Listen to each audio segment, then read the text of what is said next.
Testing. All right, kids, it's story time. This actually happened to be in Los Angeles. So check it out. I was in a cool restaurant in Eagle Rock. So I'm carrying out a large pizza. Now, this particular restaurant, it gets really crowded in front, near the front door, because just the layout of the place, it's not very efficient, but it's a popular place. So there's lots of people coming in to sign up to wait to get a table. There's people waiting to get a table. There's people that are coming in to pick up to-go orders. It's madhouse near the front door. So here I am trying to negotiate this crowd with my large pizza that I picked up for takeout, and some drinks, a couple of drinks that me and a young lady are going to enjoy. So I'm trying to bobble this food, and I put it up over my head, so to speak. I raise it up so it's easier to get through the crowd. But I can see that I'm not going to be able to open the front door unless I do some shenanigans with my hands and put the drinks on top of the pizza. It's the whole thing. So I see a guy, a hipster-looking guy, standing against a wall. Again, there's lots of people. He's probably waiting for a table. He's standing there sort of with some other people, and he's the closest to the door. So I say, hey, can you hold that door open for 1 second? Now, it didn't occur to me that this was a major operation. I said it with good cheer. I was in a good mood. Everybody in the place is in a good mood because they're having fun. They're smiling. They're laughing. They're out. They're enjoying life. Now, he didn't have to move his body or feet from where he was standing on the wall. Literally, all he had to do is bend his right elbow a little bit, lift his hand, let's say 18 inches from his side, to reach the door handle and hold it. Surely he would help out. It didn't even occur to me that he wouldn't help out. He says, well, I'm not a doorman.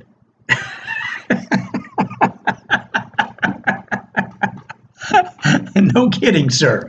No kidding. I didn't expect that you were a doorman. First of all, you're not wearing a double-breasted, long waistcoat with gold buttons and a cool cap with white gloves. I didn't ever confuse you for a doorman. Now a normal person would just move their hand up. Like, again, he just had to crook his elbow to raise his hand up and snag the handle of the door, but he didn't want to seem like he was, quote unquote, the help. I guess it would diminish his standing in a hyper competitive town like LA. Was that it or something? I don't know. But I wasn't mad or shocked. I was just kind of surprised because in my Midwestern heart, I just assumed he would temporarily inconvenience himself to hold the door, because in the context of the environment where everybody was having fun and everybody was happy, it didn't occur to me that he wouldn't hold it. So I said, you can't hold it for 2 seconds? More incredulous than mad or shocked. And then, with the face of a 9-year-old who has been told to clean his room for the 10th time, he grabs the side of the door. The door had popped open a little bit, so he grabbed the side of it with his hand, the end of the door, and he opens it. As I stepped into the open space of the door, I said, thanks. I was starting to say, I appreciate it. I got through, I appreciate it.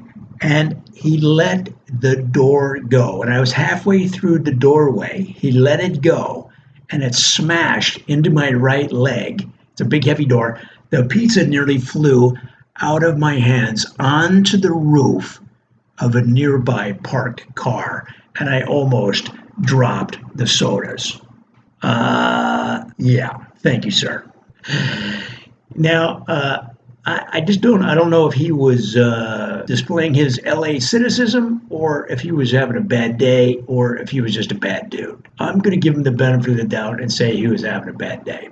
I told this story to a couple people. They said, I would have turned around and punched him. And it just would have been wasted more time to go back in and pick a fight or do anything that it might involve the local policia. And I have a long-standing policy never to get into any interactions that could involve the police eventually. It's just a bad idea. Been there, done that in my youth, and it never comes out well.